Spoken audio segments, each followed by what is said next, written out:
반갑습니다. 말씀으로 하루를 여는 주님의 백성들을 예수님의 이름으로 축복합니다. 2023년 11월 14일 화요일 오늘 주신 말씀은 욥기 10장 1절부터 22절까지입니다.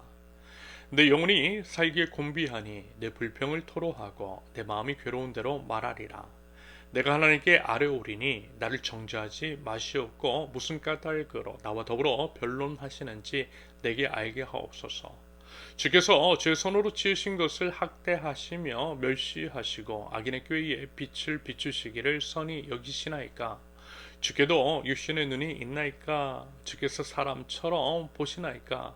주의 날이 어찌 사람의 날과 같으며 주의 해가 어찌 인생의 해와 같기로. 나의 허물을 찾으시며 나의 죄를 들추어 내시나이까. 주께서는 내가 악하지 않은 줄을 아시나이다. 주의 손에서 나를 벗어나게 할 자도 없나이다. 주의 손으로 나를 빚으셨으며 만드셨는데 이제 나를 멸하시나이까. 기억하옵소서. 주께서 내 몸 지으시기를 흙을 뭉치듯 하셨거늘 다시 나를 티끌로 돌로 돌려보내려 하시나이까. 주께서 나를 적과 같이 쏟으셨으며 엉긴 채처럼 엉기게 하지 아니하셨나이까. 피부와 살을 내게 입히시며 뼈와 힘줄로 나를 엮으시고 생명과 은혜를 내게 주시고 나를 보살피심으로 내 영을 지키셨나이다. 그러한데 주께서 이것들을 마음에 품으셨나이다. 이 뜻이 주께 있는 줄을 내가 아나이다. 내가 범죄하면 주께서 나를 죄인으로 인정하시고 내 죄악을 사하지 아니하시나이다. 내가 악하면 화가 있을 것이오며 내가 의로울지라도 머리를 들지 못하는 것은 내 속에 부끄러움이 가득하고 내 환난을 내 눈이 보기 때문이니이다. 내가 머리를 높이 들면 주께서 젊은 사자처럼 나를 사냥하시며 내게 주의 놀라움을 다시 나타내시나이다. 주께서 자주 증가하는 자를 바꾸어 나를 치시며 나를 향하여 진노를 더하시니 군대가 번갈아서 치는 것 같으니이다. 주께서 나를 태에서 나오게 하셨음을 어찌함이니까. 그렇지 아니하셨더라면 내가 기운이 끊어져 아무 눈에도 보이지 아니하셨을 것이라. 있어도 없던 것 같이 되어서 태에서 바로 무덤으로 옮겨졌으리이다. 내 날은 적지 아니하니나이까. 그런즉 그치시고 나를 버려두사 잠시나마 평안하게 하시되 내가 돌아오지 못할 땅 곧 어둡고 죽음의 그늘진 땅으로 가기 전에 그리하옵소서. 땅은 어두워서 흑암 같고 죽음의 그늘이 져서 아무 구별이 없고 광명도 흑암 같으니이다. 아멘. 수아사람 빌닷에 대한 욥의 항변 세 번째 시간입니다. 계속 이어지는 욥의 이야기 억울함의 호소인 거죠. 오늘 보면 1절에서부터 원통함과 억울함이 절절하게 느껴집니다. 욥의 호소를 각자 이제 자신의 감정을 이입해서 한번 읽어보시면 글쎄요, 욥의 심정을 아실 수 있으실까요? 그가 겪는 괴로움이 얼마나 큰지에 대해서 말입니다. 욥은요 계속 하나님께 따지고 있어요.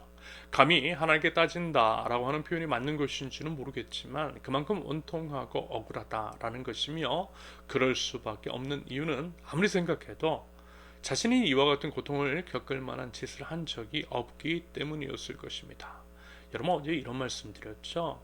이와 같은 항변, 하나님께 감히 이와 같은 식으로 대꾸할 수 있는 것은 그만큼 치열한 몸부림을 쳐본 사람이나 가능할 것이라고 말입니다.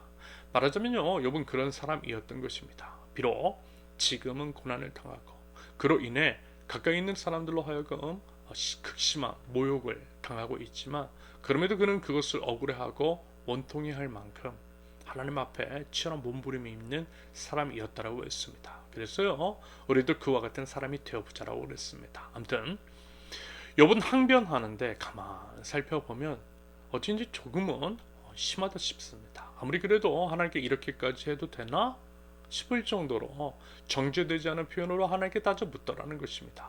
제3자의 입장에서 봤을 때 너무 심한 거 아니야? 라고 하는 반문을 불러일으킬 만한 표현이라는 거예요. 그러면서 욥이 이와 같은 태도 및 표현이 새로울 것은 없다라고 하는 생각입니다. 왜냐하면 시편에서도요, 이와 비슷한 것들이 나오기 때문이죠. 심한 욕설과 저주, 하나님에 대한 거친 표현들도 시편에 종종 등장합니다. 물론 이제 시기적으로 봤을 때 욥이 앞선 시대의 사람이긴 하지만 다윗도 그렇고 여러 이제 시편의 저자들도 그렇고 여러 이제 신앙의 선진들이 그런 표현들을 서슴없이 내뱉었던 것을 우리는 성경을 통해 어렵지 않게 확인할 수 있을 거예요. 받아주시려면요, 여러분 이게 무슨 의미일까요? 당연히 이것은 그들이 그랬으니 우리도 너무나 쉽게 생각을 해서 그래도 된다라고 하는 식으로 이해하는 것은 아닐 것입니다. 물론 그렇게 해도 돼요. 왜요? 욥도 그렇고 다윗도 그렇고 그 외 여러 선지자들도 그랬기 때문입니다. 하지만 여러분 그들은요, 그 같은 상황, 즉 치열한 신앙의 몸부림 가운데에 혹은 하나님께서 이제 주신 사명을 수행하는 과정 가운데 억울함이 있었잖아요. 예를 들면 죄 없이 살았는데 고난을 당하더라는 것입니다. 하나님의 말씀을 따라 하나님의 심판을 선포했는데 도리어 죽을 위험에 처했더라는 거예요. 그런 상황 가운데 나오는 불안과 두려움, 고통과 고난 속에서 비롯된 원망이고 항변이라는 것입니다. 그래서 그것들은 인정할 만해요. 충분히 납득이 갑니다. 그들의 심정이. 그런데 우리를 솔직히 여러분 아니잖아요. 아닌 게 많잖아요. 우리는 그와 같은 몸부림 별로 없는 것 같고, 하나님께서 보여주시는 사명을 수행하면서 겪는 고난, 고통과 고난이 아님에도 불구하고 그런 상황 속에서 하나님께 따질 수는 없지 않나요?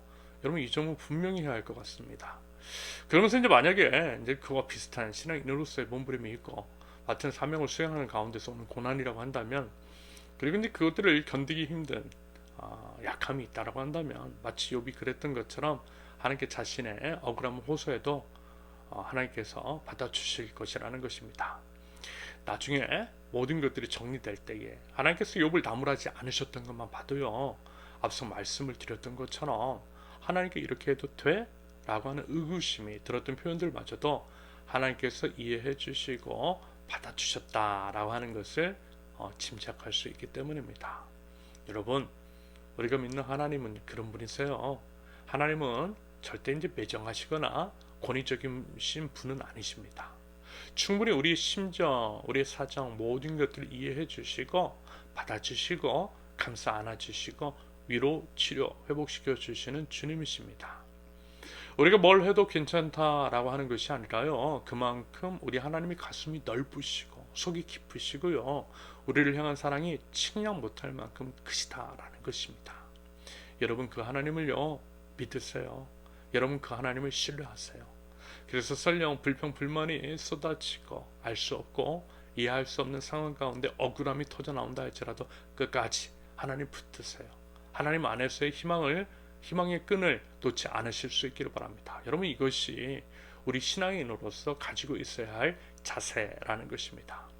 그리고 이와 관련해서 욥이 하나님께 불평 불만을 하는 것이 저는 오히려 친근하게 느껴지더라고요. 물론 욥이 처한 상황이 그런 친근함을 표현할 만한 상황은 아니지만 차라리 죽는 게 나았을 것이라는 투정, 이젠 제발 좀 나를 좀 냅두라는 식의 여러 표현들을 볼 때 그만큼 욥이 하나님과 친밀했다라고 하는 것을 의미하는 게 아닐까 싶었습니다. 다시 말해서 여러분, 하나님과 친밀하지 않으면, 하나님을 신뢰하지 않으면, 하나님과 동행하는 삶을 살지 않았더라면 여러분 이런 표현을 쓰지 못했을 것이라는 거예요. 하나님을 알고 또 하나님과 친밀하니까 하나님께 투정도 부릴 수 있는 것입니다. 여러분, 불평 불만은요 모르는 사람한테 할 수 없어요. 나랑 상관없는 사람에게 할 수 있는 것이 아니라는 것입니다. 오히려 나랑 친한 사람, 나와 관계가 있는 사람에게 할 수 있는 것이라는 거예요. 여러분 맞지 않습니까? 이런 면에서 볼 때 여러분 어떻습니까? 우리는 과연 하나님께 불평 불만을 기꺼이 이야기할 수 있을 정도로 하나님과 과연 친밀한지, 평소에 하나님께 가까이 나아가고 있는지, 이 점도요 한번 살펴보실 수 있기를 바랍니다. 하나님과 친밀한 우리일 수 있기를 바란다라는 거예요. 더 이상 참지 못하고 온갖 괴로운 심정들을 독한 말들로 쏟아내는 욥을 보면서 우리도 보면 그와 같은 상황이 처하게 되었을 때에 그리 다르지 않은 반응을 보일 수 있음을 기억합니다. 우리도 똑같은 인간이니까요.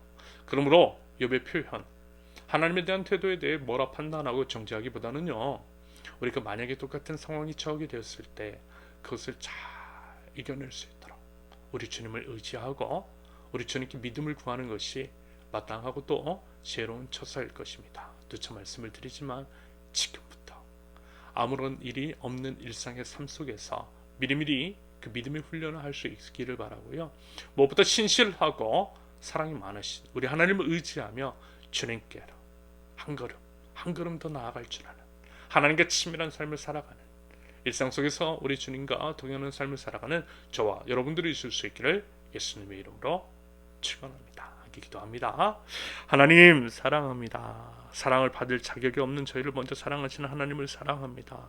하나님 신뢰합니다. 변함없는 사랑과 은혜로 참으로 어리석고 죄 많은 저희를 포기하지도 않으시고 끝까지 붙드시는 주님 참으로 신뢰합니다.